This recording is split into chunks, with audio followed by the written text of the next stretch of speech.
বজেন্দ্রনাথ রায় প্রধান ও ভবেন্দ্রনাথ রায় প্রধান নথি অনুযায়ী ভারতের পশ্চিমবঙ্গ রাজ্যের জলপাইগুড়ি জেলার ধূপগুড়ি থানার মাগুরমারি গ্রামের বাসিন্দা তারা। অথচ সম্প্রতি তারা বাংলাদেশের নাগরিকত্ব সনদ নিয়েছেন পঞ্চগড়ের বোদা উপজেলার মারেয়া বামনহাট ইউনিয়নের জায়গিরপাড়া এলাকা থেকে। কিনেছেন বাংলাদেশি সিম, খুলেছেন ব্যাংক অ্যাকাউন্ট। সম্প্রতি তাদের বাংলাদেশি নাগরিকত্ব নেওয়া প্রকাশ পেলে এলাকায় চাঞ্চল্য সৃষ্টি হয়েছে। এ বিষয়ে খোঁজ নেওয়া হলে জায়গিরপাড়া এলাকার কোনো বাসিন্দা তাদের চিনতে পারেননি। হিন্দু মুসলমান যারা এখানে আছে সবাইকে চিনি জায়গিরপাড়া।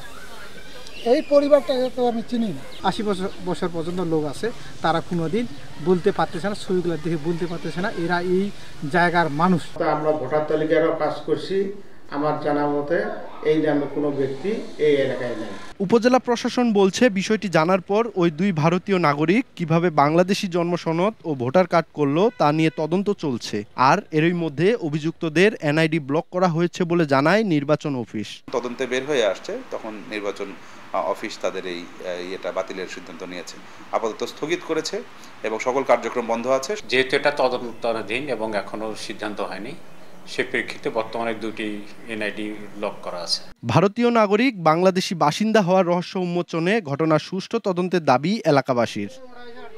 সোহাগ হায়দার, সময় সংবাদ, পঞ্চগড়।